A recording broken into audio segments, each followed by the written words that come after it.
Hello everyone. This video is going to cover Learning Objective 10.7, identifying the standards contained in IMA's Statement of Ethical Professional Practice. We talked about ethics back in Chapter 4, but here's just a good place to review it and then look specifically at choices that managerial accountants face when they're given choices and decisions about being pressured to manipulate reports. So we can see managerial accountants facing pressure to perform duties that they are untrained to perform competently.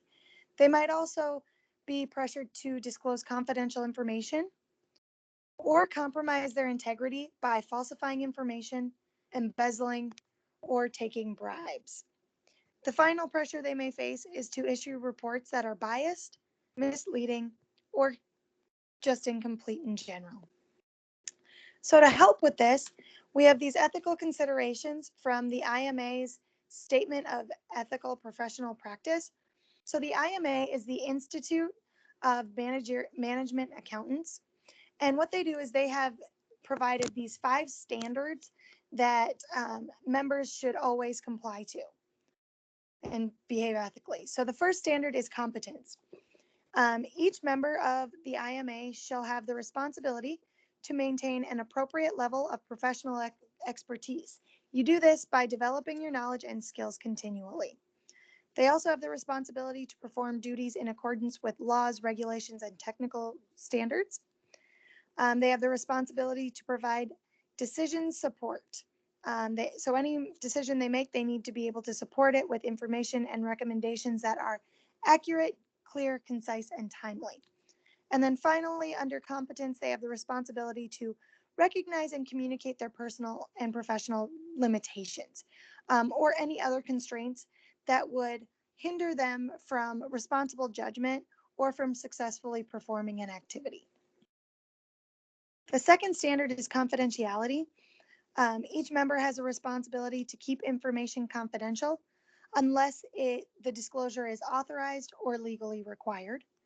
They have a responsibility to inform all parties about an appropriate use of confidential information, including monitoring any subordinates and the activities they have to ensure their compliance with the confidentiality. And then the last responsibility they have for confidentiality is refraining from using confidential information for unethical or illegal advantages. The third standard is integrity.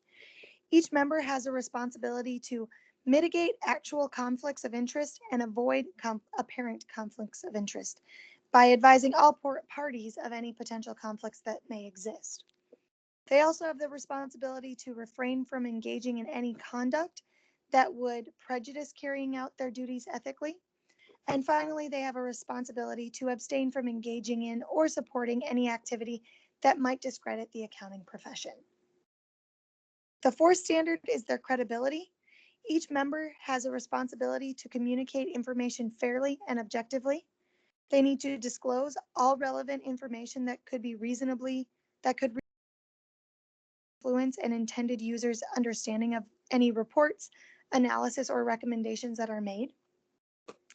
And finally, they have a responsibility to disclose any delays or deficiencies in information, timeliness, processing, or internal controls that need to conform with an organization's policy or applicable law. The final standard is a resolution of ethical conflict. So if you find that when you're applying these standards, you encounter or identify an unethical behavior or have to resolve an ethical conflict, there are some things that you can do. Obviously, the first thing you need to do is follow your organization's established policies on the resolution of the conflict. If the policies don't resolve the conflict, you've got a few options or courses of action that you can take.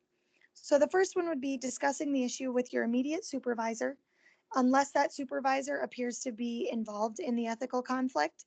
If that's the case, then you need to present the issue to the next level.